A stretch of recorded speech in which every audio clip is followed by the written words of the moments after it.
Assalamualaikum warahmatullahi wabarakatuh. Perkenalkan, nama saya Bintang Alfat dengan nomor NPM 22112. Di sini saya akan coba mempresentasikan tentang logical fallacies. Yang pertama ada pengertian.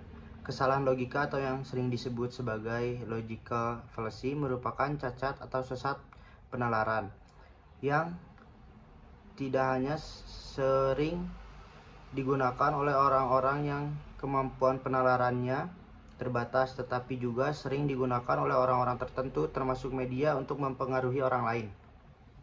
Secara istilah, logical fallacy adalah kesalahan pada argumen dalam logika berpikir seseorang, atau sebut saja ialah sesat berpikir. Sedangkan secara bahasanya, logical fallacy, yang kata fallacy berasal dari kata bahasa Latin yaitu fallacia atau deception, atau dalam bahasa Indonesia adalah tipu muslihat.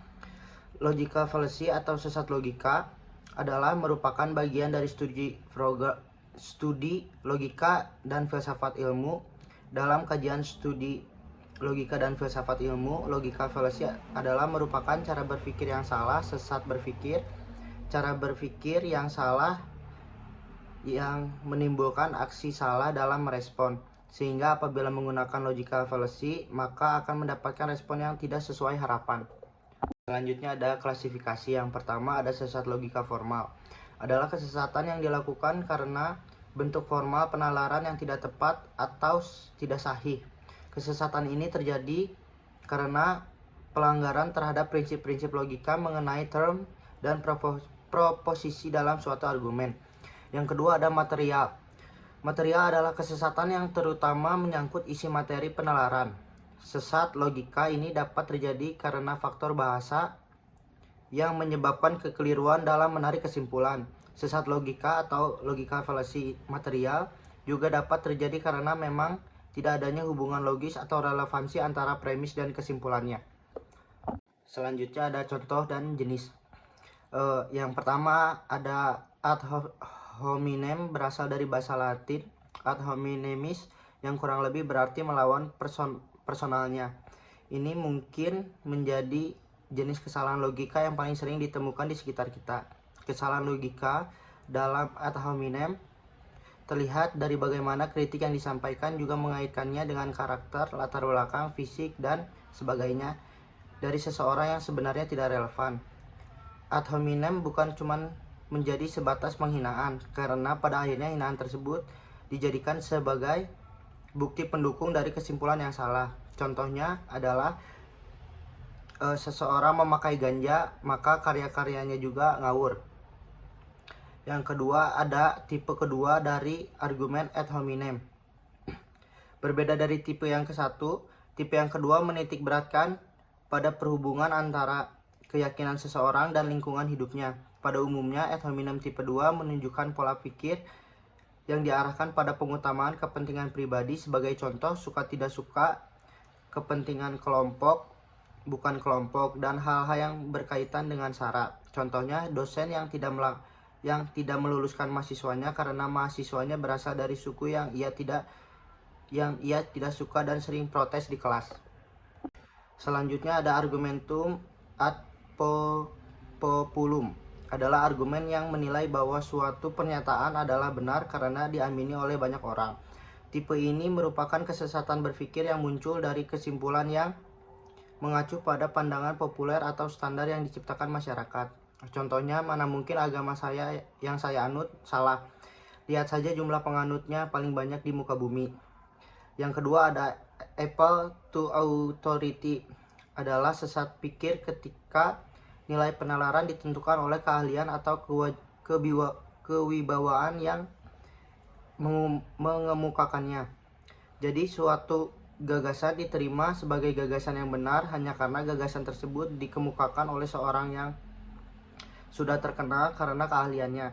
Dalam argumen autoritatis ini dilihat dari siapa posisinya dalam masyarakat, keahliannya atau kewibawaannya yang mengemukakannya. Contohnya, Presiden Soeharto berkata bahwa komunis dan orang-orang ideologi kiri itu tidak bermoral. Hal ini pasti benar karena ia adalah seorang presiden. Selanjutnya ada appeal to the emotion adalah suatu logika yang timbul dari argumentasi pemikiran yang bersifat mengasihani, bermurah hati, ketidaktegaan, atau terkait dengan hati nurani. Cirinya adalah menggunakan manipulasi perasaan emosi seseorang dalam berargumen daripada membuat argumen yang logis. Contohnya, tidak mungkin dia korupsi, dia orang yang baik, lihat saja dia sering menyumbang ke orang-orang miskin.